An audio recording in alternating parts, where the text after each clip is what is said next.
Assalamualaikum warahmatullahi wabarakatuh. Anak-anakku yang selalu saya banggakan, melanjutkan pertemuan yang kemarin, yakni pertemuan kedua tentang materi induksi matematika. Hari ini kita akan belajar tentang induksi matematika. Adapun tujuan pembelajaran kita hari ini yaitu 1. Siswa dapat memahami pengertian dari induksi matematika. Nah, nanti kita akan mengetahui apa sih induksi matematika itu. Yang kedua, siswa dapat menyebutkan langkah-langkah dalam pembuktian dengan induksi matematika. Nanti kita akan mengetahui langkah-langkahnya itu ada berapa. Yang ketiga, siswa dapat membuktikan rumus yang memuat variabel n dan berlaku untuk setiap n anggota bilangan asli. Jadi tujuan kita belajar hari ini ada 3. 1. Memahami pengertian. 2. Menyebutkan langkah-langkahnya. Yang ketiga, membuktikan rumus. Pengertian dan langkah pembuktian. Nah, dalam matematika itu ada hal-hal yang bisa kita buktikan, dari hal yang umum ke hal yang khusus. Begitu juga sebaliknya, dari hal yang khusus ke yang umum. Nah, secara kesimpulannya aja, nanti lebih jelasnya bisa dibaca di buku. Di dalam matematika, cara pembuktian dari hal yang sangat khusus ke umum disebut induksi matematika. Atau dengan kata lain, induksi matematika adalah suatu cara pembuktian untuk membuktikan rumus yang memuat variabel n dan berlaku untuk setiap n bilangan asli. Kesimpulannya itu begini, induksi matematika itu adalah suatu cara pembuktian, cara membuktikan rumus. Kira-kira rumus itu terbukti apa tidak. Nah, itu kita menggunakan induksi matematika. Contoh, periksa apakah pernyataan tersebut benar bilangan asli n sama dengan 1. B. Pernyataan A benar. Misalkan begini, misalkan pernyataan tersebut benar untuk n sama dengan k, maka harus dibuktikan juga n sama dengan k plus 1. Pernyataan 1 itu disebut pernyataan basic. Pernyataan yang kedua disebut langkah induksi. Jadi untuk membuktikan langkah induksi itu ada 3. 1. Buktikan bahwa pernyataan n benar untuk n sama dengan 1. Yang kedua, pernyataan n diasumsikan benar untuk n sama dengan k. Yang ketiga, pernyataan Bn dianggap benar untuk n sama dengan k plus 1. Jadi cara singkatnya itu, yang pertama kita buktikan n sama dengan 1, yang kedua asumsi n sama dengan k, yang ketiga bukti n sama dengan k plus 1. Contoh, latihan soal halaman 11 nomor 1. Buktikan bahwasanya 6 plus 10 plus 14 plus dan seterusnya sampai ke n, 4n plus 2 sama dengan 2n kuadrat plus 4n. Jawab. Ingat, langkah pembuktian ada 3. Yang pertama, n sama dengan 1. 6 plus 10 plus 14 plus dan seterusnya sampai 4n plus 2 sama dengan 2n kuadrat plus 4n. Yang ini, yang suku awal ini tidak usah kita tulis, cukup yang suku terakhir 4n plus 2. Kita tulis di sini. 4n plus 2 sama dengan 2n kuadrat plus 4n. Langkah yang pertama kan n sama dengan 1, maka yang n ini diganti 1, sehingga 4 kali 1 plus 2. 4 kali 1, 4 plus 2 sama dengan 6. Samping kanan 2n kuadrat, n nya diganti 1, berarti 2 kali 1 kuadrat plus 4 kali 1. 2 kali 1 plus 4. 1 kuadrat 1. 2 kali 1 plus 4 sama dengan 6. Ruas kiri 6, ruas kanan 6. Benar. Langkah yang pertama benar. Yang kedua, n sama dengan k. Jadi n yang ini diganti dengan k, sehingga 4k plus 2 sama dengan 2k kuadrat plus 4. Benar. Jadi pernyataan yang kedua, n nya hanya diganti dengan k. Langkah yang ketiga, ini langkah yang kedua tadi, n nya diganti dengan k. Yang ketiga, n nya sama dengan k plus 1. Kalau yang pertama tadi kan n nya sama dengan 1, yang kedua n nya diganti k, yang ketiga n nya diganti k plus 1. Contoh, langsung ini ya, ini kan ingat langkah B. B kan 4k plus 2 sama dengan 2k plus 1. Ini 6 plus 10 plus 14 plus dan seterusnya sampai 4k plus n. Ini kan langkah B. Langkah B berbunyi 6 plus 10 plus 14 plus dan sampai 4k plus 2 sama dengan 2K plus 2K kuadrat plus 4K. Jadi yang ini Ustadz ganti menjadi 2K kuadrat plus 4K sesuai dengan langkah yang kedua, yaitu langkah B. Yang ini samping ini dari mana ini? Dari langkah yang ketiga. K-nya di N-nya diganti K plus 1.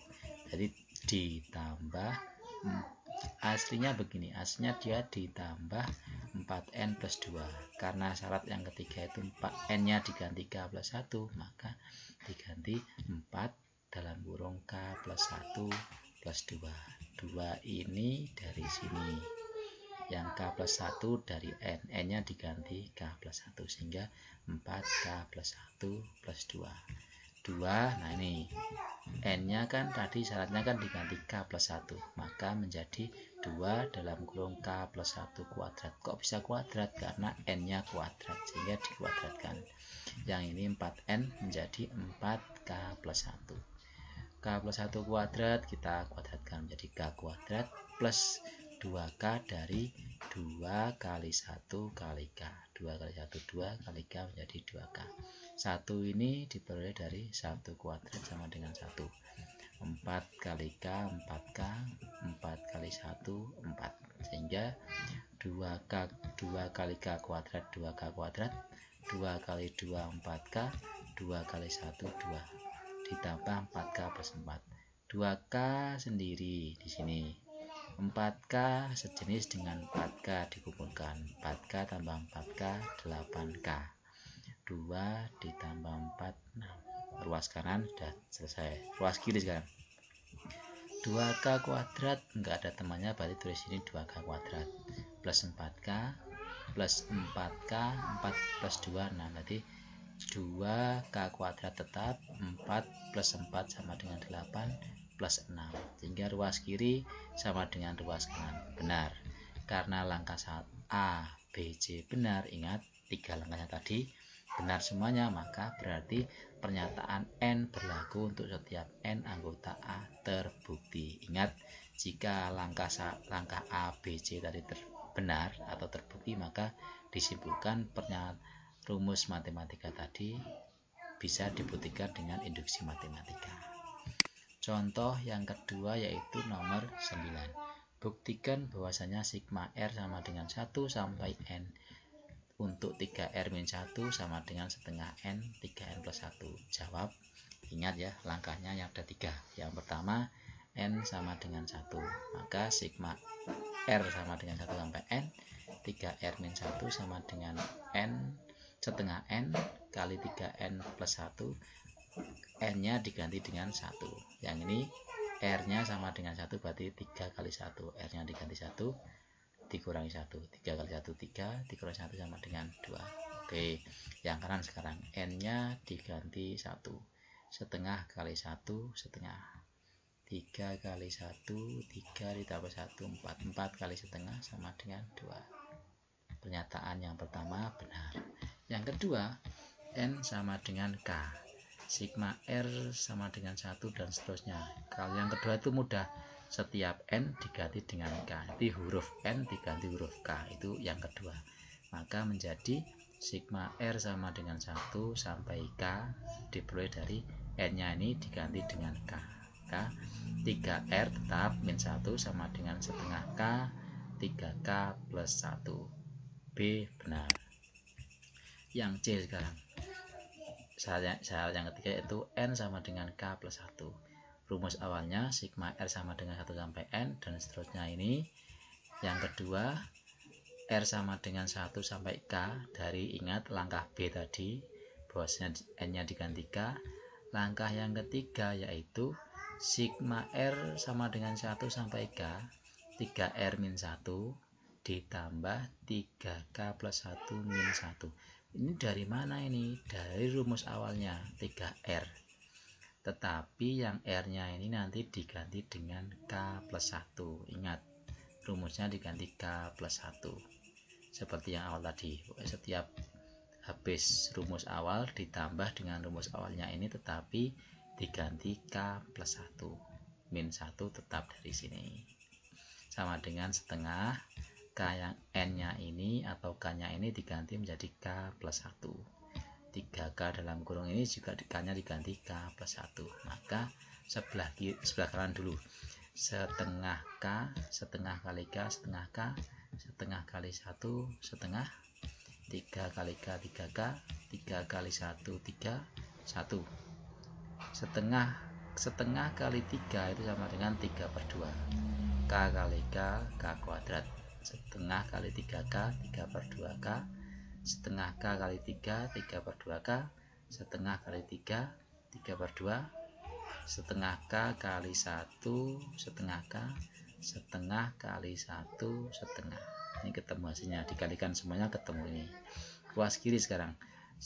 Tadi kan kita masih ingat langkah yang B. Dia mengatakan ini kan langkah B nih. Ini saya beri tanda langkah B.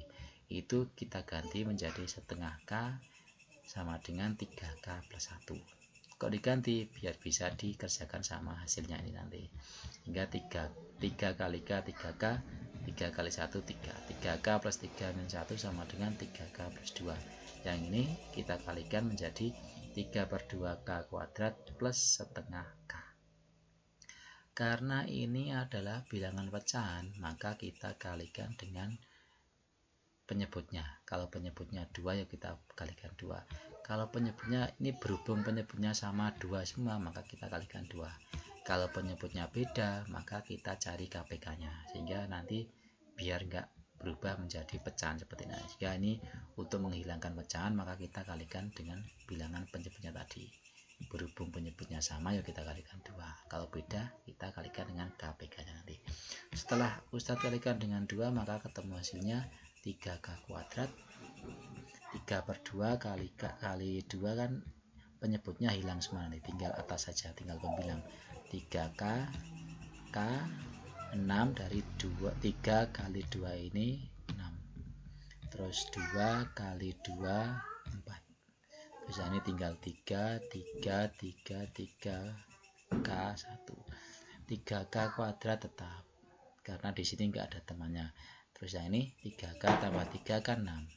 Ditambah K ini, ingat kalau variabel tidak punya koefisien itu angka di depan huruf, berarti koefisiennya 1. Kalau ini kan koefisiennya 3, ini juga 3. 3 tambah 3 kan 6. Ditambah 1 berarti 7. Terus 3 ini ditambah 1 sama dengan 4. Yang kanan oke, yang kiri sekarang 3K kuadrat ini saat ini enggak ada koefisiennya, berarti koefisiennya 1. Jadi 1 ditambah 6 sama dengan 7. 4-nya ini. Karena ruas kiri dan ruas kanan sama, maka diangkat jadi benar. Karena langkah A, B, C benar, maka berarti pernyataan N berlaku untuk setiap N bilangan asli, terbukti. Jadi soal nomor 9 tadi terbukti lah ini. Nomor 9 ini tadi terbukti ruas kiri sama dengan ruas kanan. Itu aja yang dapat saya sampaikan. Jika ada pertanyaan nanti bisa ditulis di buku, bisa dikirim via grup atau japri WA. Tugasnya di rumah kerjakan latihan 3 nomor 1 sampai 10, dikerjakan selain nomor 1 dan 9. Dan itu dikerjakan sebisanya, semakin banyak bisa semakin bagus. Oke. Tugasnya akan Ustadz kirim nanti via, yang penting dikerjakan di buku tugas dan bisa Ustadz minta sewaktu-waktu. Itu aja yang dapat saya sampaikan. Ketemu lagi besok. Kita akhiri. Assalamualaikum warahmatullahi wabarakatuh.